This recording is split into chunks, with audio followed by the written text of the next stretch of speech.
Listen, champions, while the world obsesses over the loudest voices and the flashiest moves, there's a nation quietly executing the most brilliant strategy I've ever witnessed. That nation is Canada. And before you roll your eyes thinking this is about hockey or maple syrup, let me tell you something. Canada is playing a game so sophisticated, so perfectly calculated, that it's leaving superpowers scratching their heads wondering how they got outmaneuvered by the neighbor they never took seriously.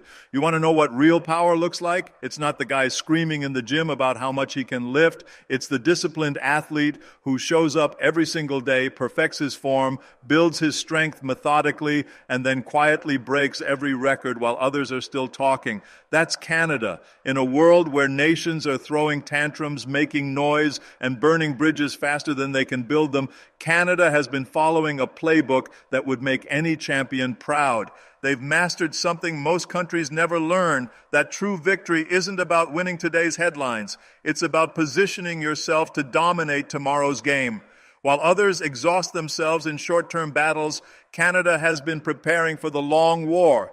And now, as global power shifts and old alliances crumble, Canada isn't just surviving the chaos, it's thriving in it. But how? How does a nation execute strategy with the precision of a world-class bodybuilder and the patience of a chess grandmaster? Let me break it down for you.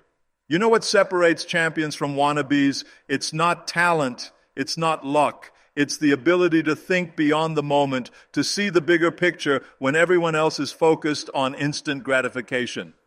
Canada has this mindset burned into its national DNA, and it's exactly what I learned building my empire from Austria to Hollywood to California's governor's mansion.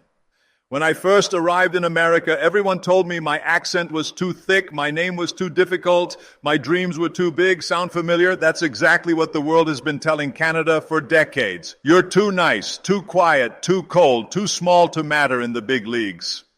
But here's what I learned and what Canada has mastered. The critics are always wrong about the ones who actually have a plan. While other nations were chasing immediate validation, getting caught up in the daily drama of international politics, Canada was doing what every true champion does. They were training in silence.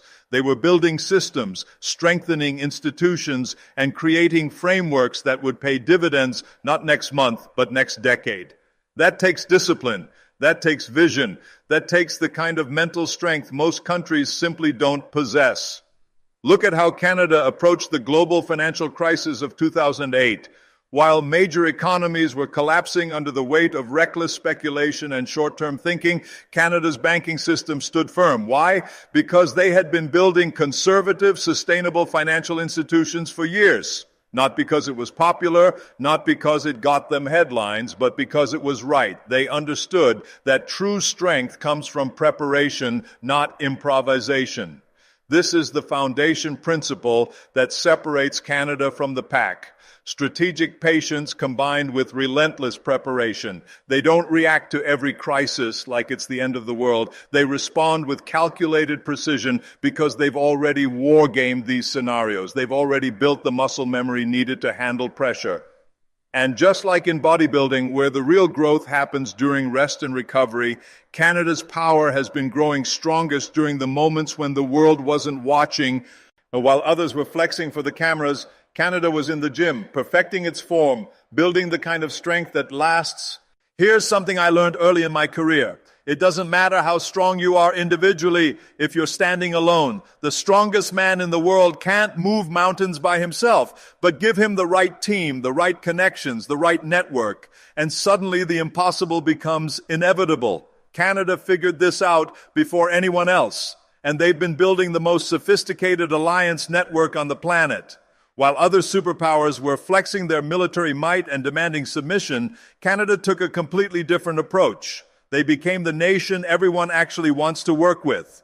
Think about that for a moment. When was the last time you heard someone say, "We need to be careful about Canada's aggressive expansion"? Never. Because Canada doesn't expand through conquest. They expand through connection. They've mastered what I call the magnetic strategy. Instead of pushing their way into rooms, they make themselves so valuable, so reliable, so genuinely helpful that other nations pull them into conversations. They're not the loudest voice at the international table, but they're often the most listened to. Why? Because when Canada speaks, other nations know they're about to hear solutions, not problems. Look at their trade relationships. While other countries were starting trade wars and burning economic bridges, Canada was quietly diversifying its partnerships across every continent. They understood that in a connected world, isolation is suicide. So they built relationships not just with traditional allies, but with emerging markets, developing nations, and future superpowers. They planted seeds everywhere, and now those seeds are growing into mighty economic trees. But here's the brilliant part. These aren't just transactional relationships. Canada has built genuine trust. And trust, my friends, is the ultimate currency in internet. Ional relations. You can buy cooperation with money or force it with weapons, but trust, real trust, can only be earned through consistency, reliability, and character. And Canada has been earning that trust for decades. They've become the Switzerland of North America, but with more resources and better positioning. Nations come to Canada not just for natural resources, but for mediation, for stability, for partnership opportunities that don't come with hidden agendas or ultimatums. They've created a brand that says, work with us and you'll get exactly what we promise, exactly when we promise it. This network effect is now paying massive dividends. When global supply chains shifted, Canada's diverse partnerships protected them. When traditional alliances became strained, Canada's relationships provided alternatives. They built redundancy into their international strategy the same way a smart investor builds diversification into their portfolio. You know what I love about true champions? They don't just rely on natural gifts. They maximize every advantage they have while building new ones. Canada was blessed with incredible natural resources, but here's what separates them from every other resource-rich nation. They didn't just dig it up and sell it off. They turned their natural wealth into strategic leverage and long-term power. Most countries with natural resources fall into what economists call the resource curse. They become lazy, dependent on commodity exports, vulnerable to price swings and market manipulation. Not Canada. They looked at their oil, their minerals, their vast agricultural lands, their fresh water, and they asked the right question. How do we turn these assets into permanent advantages? Here's something that took me years to understand. Real power doesn't need to announce itself. When I was young and hungry, I thought power meant being the loudest guy in the room, the one everyone noticed first. But as I grew and achieved real success, I learned that true power is quiet, confident, and undeniable. Canada has mastered this principle better than any nation I've ever studied. While other countries are constantly beating their chests, making threats, demanding attention, Canada operates with a quiet confidence that's absolutely devastating to competitors. They don't need to tell the world how important they are. The world already knows. They don't need to make noise to get respect. They earn it through results. Look at their approach to international crises. When tensions escalate and other nations start rattling sabers, Canada doesn't join the shouting match. They become the voice of reason, the steady hand, the nation others turn to when they need someone who can actually solve problems instead of creating more drama. That's not weakness, that's strategic brilliance. This quiet confidence shows up everywhere, in their cities, which consistently rank among the world's most livable without needing massive PR campaigns. In their education system, which produces world-class talent without constant self-promotion. In their healthcare system, which delivers results without the political theater that consumes other nations. But don't mistake this quietness for passivity. Behind the scenes, Canada is executing moves that would make a chess grandmaster jealous. They're attracting global talent at unprecedented rates. Why? Because the world's smartest people recognize quality when they see it. They're becoming the headquarters of choice for international organizations, tech companies, and innovative industries. The most successful people I know share this trait. They let their work speak for itself. They don't waste energy on publicity stunts or attention-seeking behavior. They focus on excellence, on results, on building something that lasts. And that's exactly what Canada has been doing on a national scale. Their immigration system is a perfect example. Instead of building walls or creating drama, they quietly built the world's most effective system for attracting and integrating global talent. Now, the world's best and brightest are choosing Canada, not because of flashy marketing campaigns, but because Canada delivers on its promises.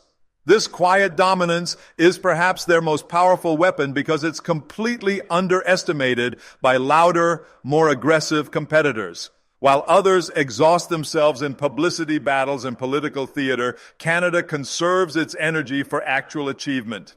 And achievement sustained over time is what builds lasting power.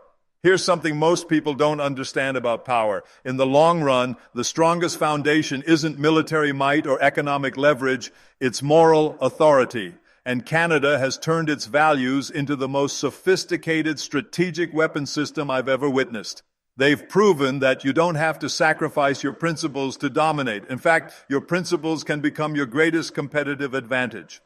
In a world where corruption, authoritarianism, and moral compromise seem to be spreading everywhere, Canada stands as proof that integrity isn't just nice to have, it's essential for sustainable success. Their commitment to freedom, justice, equality, and human rights isn't just political rhetoric, it's a strategic choice that's paying massive dividends.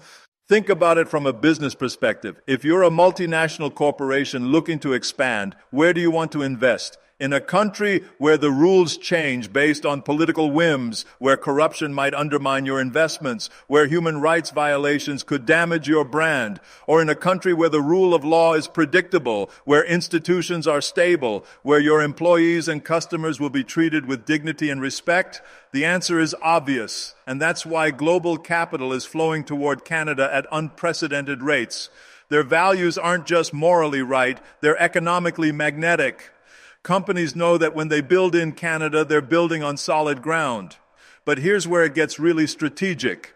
Canada's moral authority gives them influence that military power alone could never achieve. When Canada speaks on international issues, people listen not because they're afraid of Canadian tanks, but because they respect Canadian judgment. That's soft power at its most effective. Their approach to diversity and inclusion is another masterclass in turning values into competitive advantage. While other nations are tearing themselves apart over cultural differences, Canada has created a system that actually harnesses diversity as a source of strength. They've figured out how to make people from completely different backgrounds feel genuinely Canadian while maintaining their cultural identities. This isn't just feel-good policy, it's strategic genius. In a globalized world, the nations that can successfully integrate different cultures, languages, and perspectives will have enormous advantages in international business, diplomacy, and innovation. Canada is building that capability into their national DNA. Their commitment to environmental stewardship is another example of values creating strategic advantage. While other nations must treat environmental protection as a cost of doing business, Canada has positioned itself as a leader in sustainable development. As the world increasingly demands environmental responsibility, Canada's early investments in clean technology and sustainable practices are becoming major competitive advantages. So when people ask me, how is Canada winning the game? I tell them this: they're not just winning with tactics, they're winning with wisdom. They've understood something that most nations miss completely, that the ultimate victory isn't conquering others, it's making others want to join your team. You see, I've studied champions my entire life. I've been one, I've trained them, I've watched them rise and fall, and there's one universal truth that separates the legends from the forgotten. Sustainable dominance never comes from destruction. It comes from construction. It comes from building something so powerful, so attractive, so undeniably superior that competition becomes irrelevant.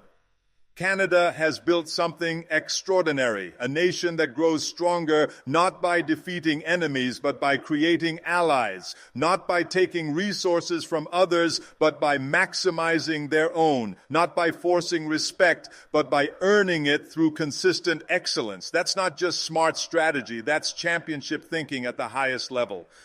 Think about it like bodybuilding. Anyone can tear down muscle tissue in the gym, but champions understand that the real growth happens during recovery, during the patient building phase, during the times when nobody's watching. Canada has been in that building phase for decades. While other nations were flexing for the cameras, showing off their short-term strength, Canada was methodically developing every muscle, every system, every capability they would need for long-term dominance.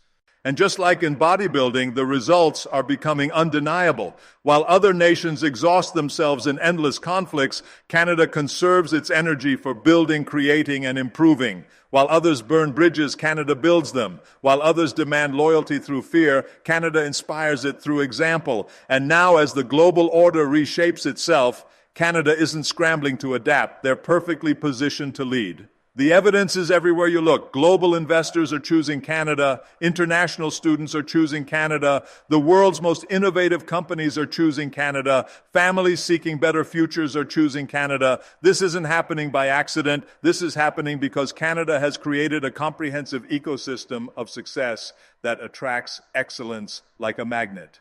But here's what really impresses me. And remember, I've seen success at every level, from Hollywood to politics to business.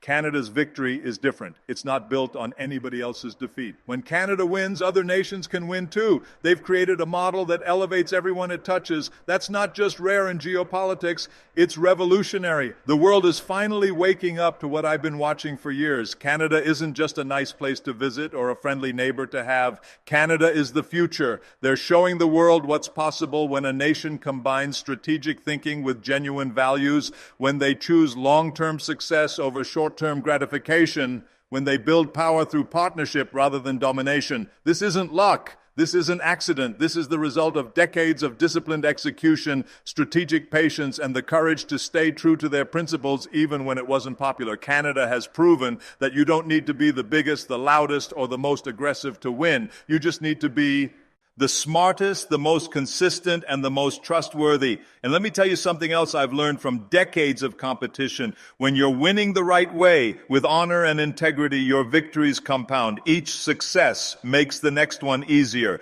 Each partnership creates opportunities for more partnerships. Each achievement builds credibility for bigger achievements. Canada has entered this virtuous cycle of success, and it's accelerating. The numbers don't lie. The results speak for themselves. The future belongs to nations that can adapt, innovate, collaborate, and lead by example. And on every single one of these measures, Canada isn't just competing, they're dominating.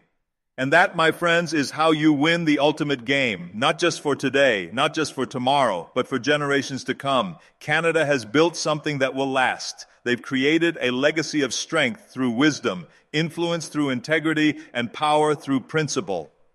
The game isn't over, but Canada is so far ahead that victory is inevitable. And the most beautiful part? They're winning in a way that makes everyone else better too. That's not just strategy, that's mastery. That's championship thinking at the highest level. That's what happens when a nation understands that true champions don't just win, they show others how to win too. That's Canada. And that's why they're not just winning the game, they're redefining what victory looks like